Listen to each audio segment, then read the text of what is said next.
Listen to this story of strangers who came together in a 2020 kind of way to shine a light on Black composers. We look for people who are intentional, for people who want long-term commitment to communities and long-term commitment to the works of Black composers. Then there's a conversation with the people running an opera company who had no idea they were contributing to a whitewash. Blackness is intersectional, that it's not monolithic. It looks and sounds and feels like many things. And all of it is valid and powerful and worthy of the light. And how they fixed it. And where are all the Black female composers? It's one of the books we'll be talking about, offering ideas for gifts for the children in your life. From the Second Street Dreams Audio Network, this is Classical Music in Color. Stories, music, and information about people of color in classical music. I'm Judelyn Gibson. Thank you for listening. Sometimes the stars align.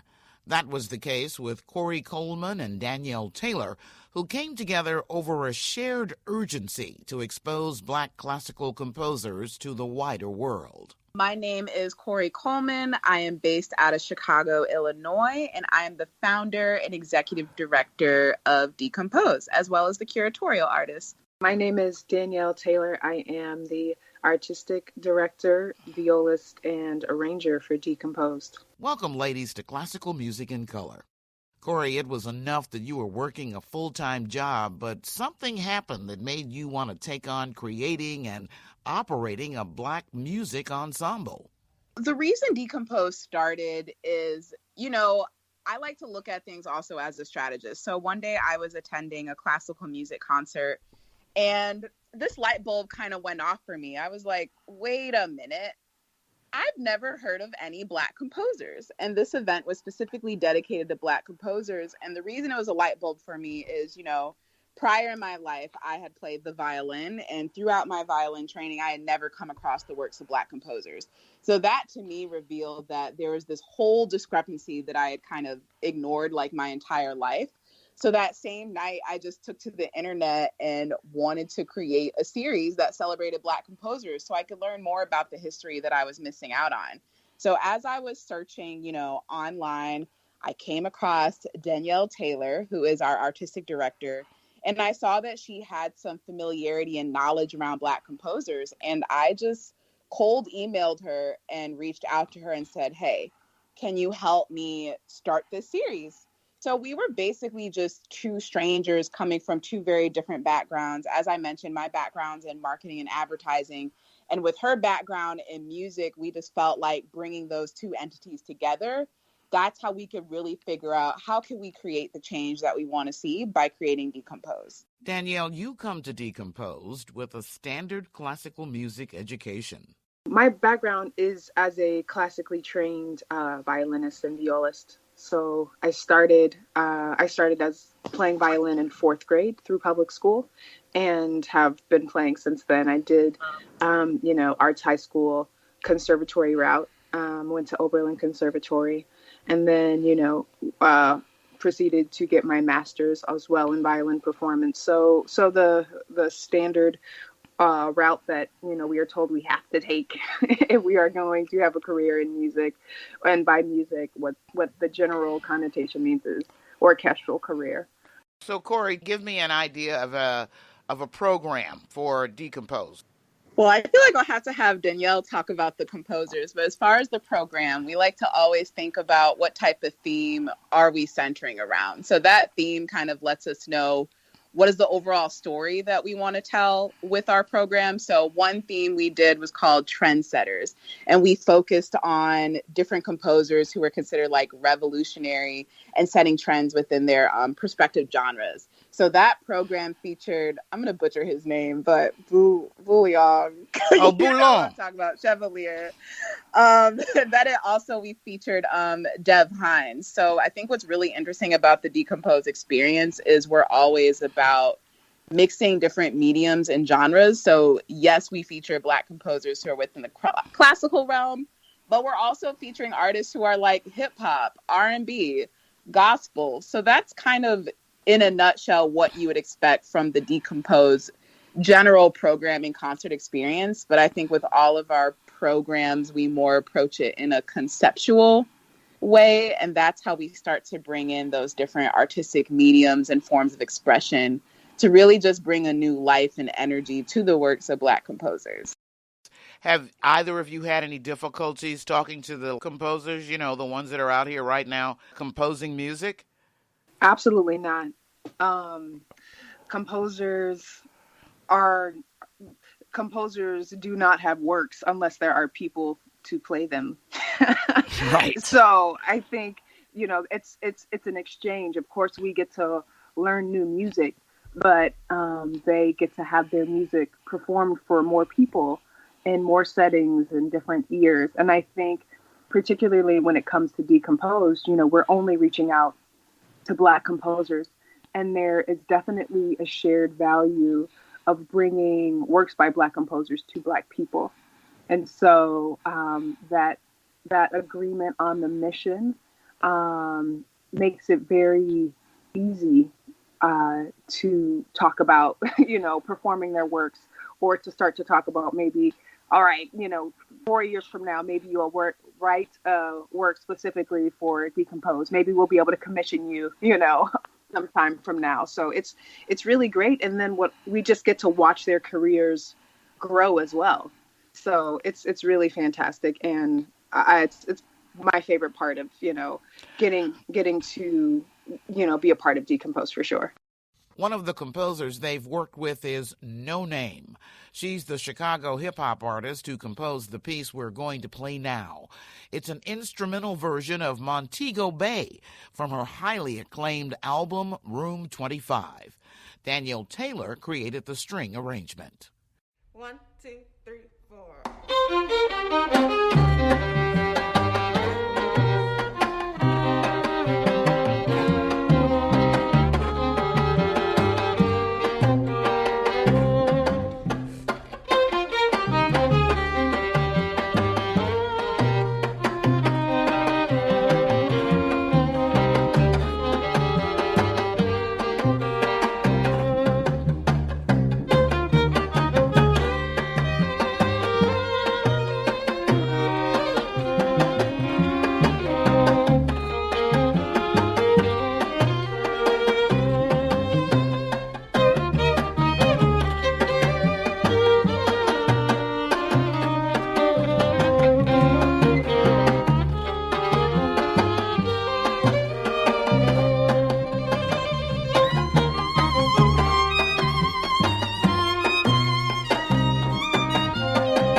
The instrumental version of Montego Bay composed by Chicago hip-hop artist Noname. It's from her album Room 25.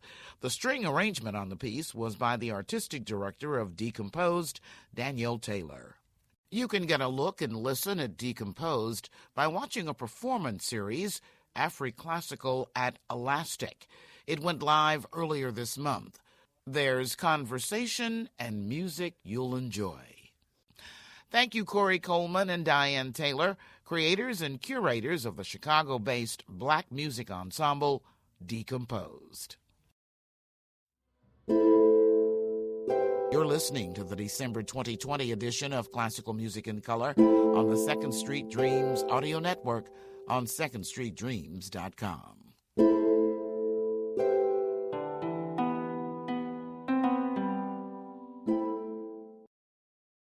Before we get to our next guest, the folks at Heartbeat Opera in New York, I want to tell you about a number of online programs and books the children in your life might enjoy, especially now during our socially distant holidays.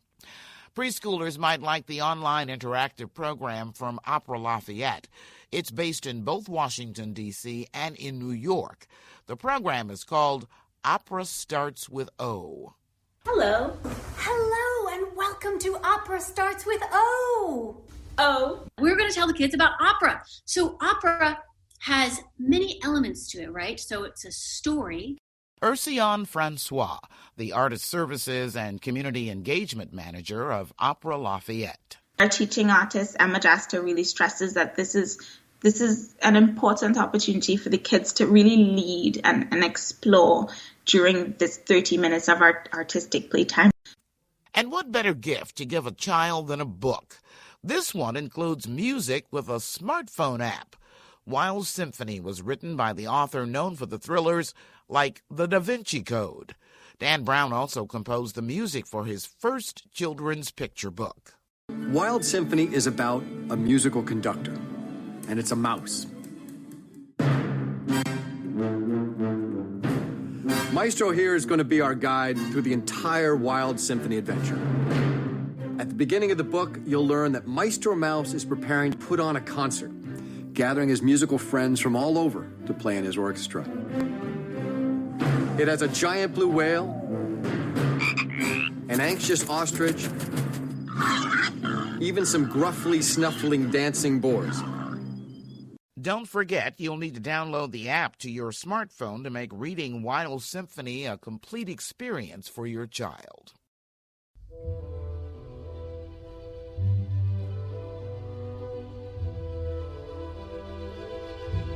Symphony No. 1 in E minor by Florence Price. She is one of the composers in the book, Where Are All the Black Female Composers? I spoke to the author, Nate Holder, at his London office. It's for children, really, for young people. I say between the ages of about 8 to 14, that's the target. But I think from the response as well I've seen is that there have been children as young as 6 who have benefited from it, and adults who didn't know about many of these female composers who have learned a lot as well. So it's really, even though it was for younger people of all ages have really benefited from it, which I'm really, really happy and grateful for. Would teachers use this? Definitely. So how it's broken up is essentially a different page for a different musician, a different composer.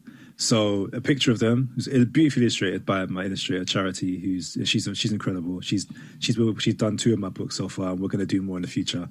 And yeah, we've got women all the way back from the mid 19th century all the way through to present day.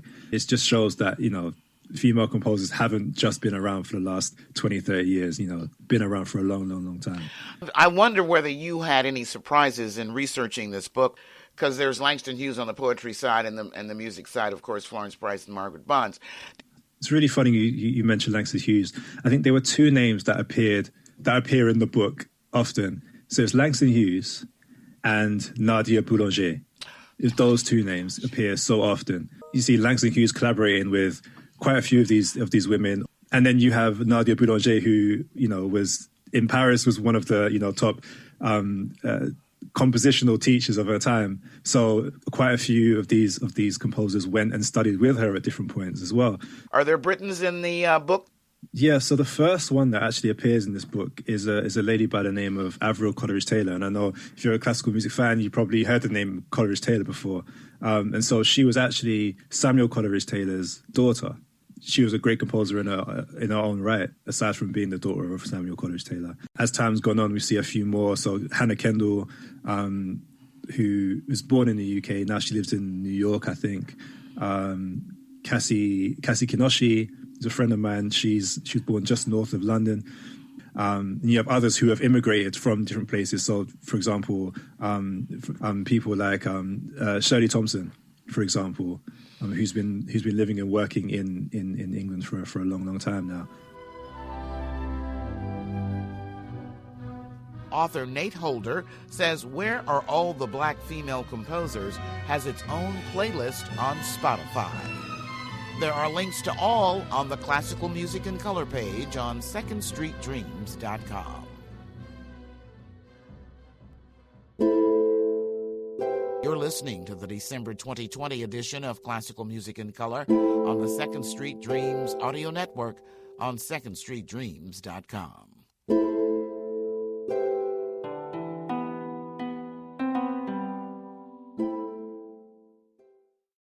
Now on to Heartbeat Opera. The mission of the New York-based company Heartbeat Opera is to put a contemporary spin on some classic operas.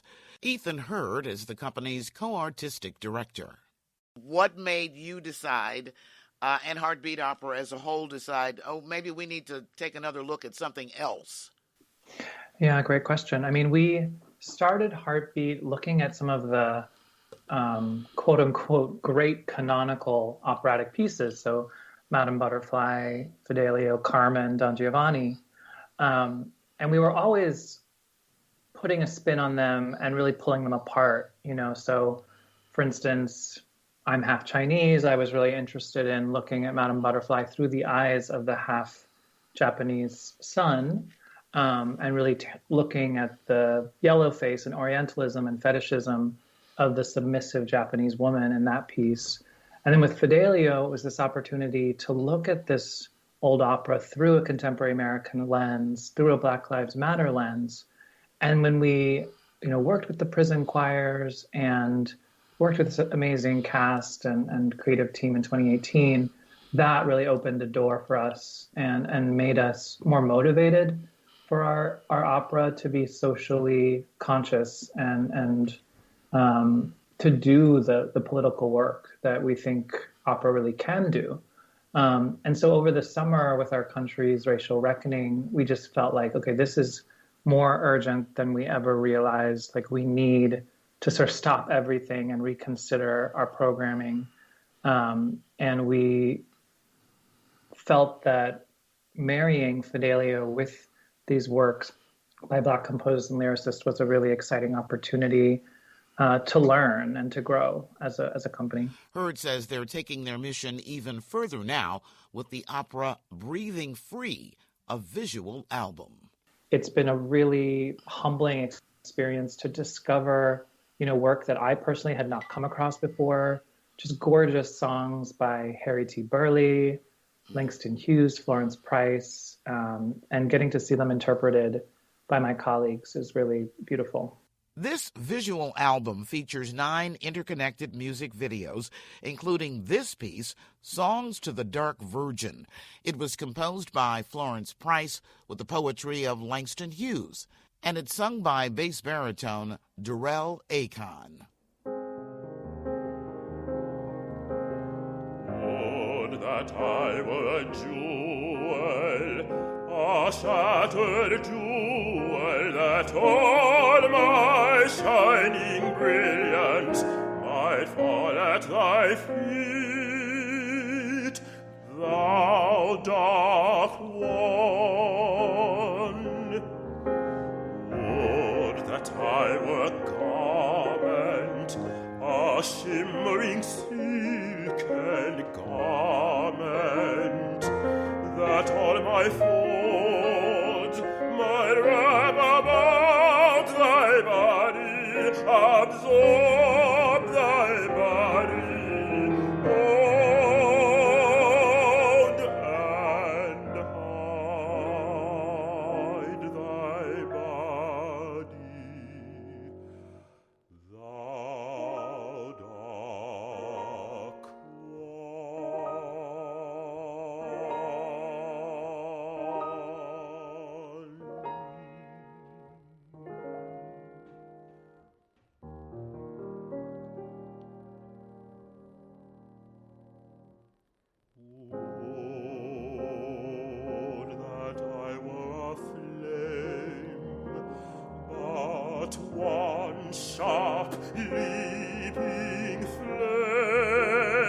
to annihilate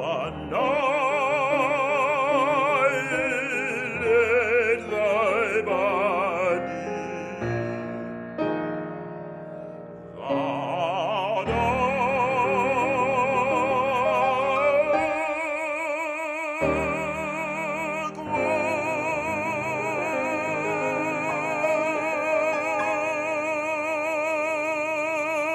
one.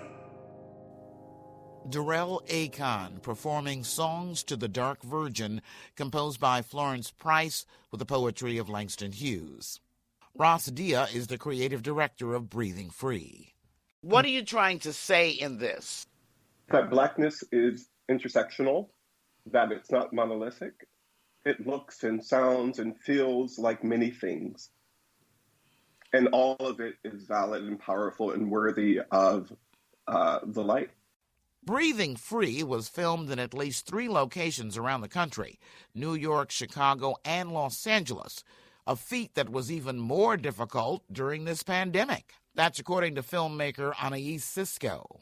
Roz and I and a team of folks here in New York got into a car and drove 13 hours to Chicago to film near Lake Michigan and with one of the performers in his home. As we are starting to collect these images of just Black opera singers in this context of cinema, which is something that's really exciting to me, my current time that I'm connecting with this piece is just piecing the images together with the music and the movements and just trying to create a language that hasn't been done before. There are 9 interconnected videos in 6 parts. It's been on YouTube since December 4th for a price, but Heartbeat Opera will provide free tickets to those who can't pay. There's also a live panel discussion after each performance of this visual album, Breathing Free. Thank you to the folks at Heartbeat Opera, Ethan Hurd, Ross Dia, and Anais Sisco, for talking to me about Breathing Free. There are links to all on the Classical Music in Color page on secondstreetdreams.com. You're listening to the December 2020 edition of Classical Music in Color on the Second Street Dreams audio network on secondstreetdreams.com.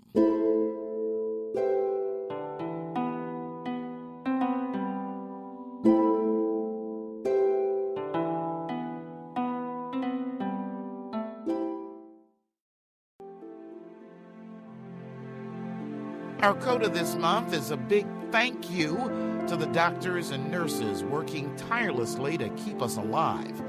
A big thank you as well to the folks who pick up our trash, deliver our food, the workers at the grocery and drugstores, and the police and firefighters too. We hope you had a happy Hanukkah, and we'll have a wonderful and safe Merry Christmas and a happy Kwanzaa. Happy New Year too. The words happy and healthy is what we're all wishing for in 2021. Stay safe, stay healthy, like your life depends on it, because it still does, despite the vaccine. We are the Second Street Dreams audio network, on the radio and on the WWW. I'm Judelyn Gibson. Thank you for listening to Classical Music in Color.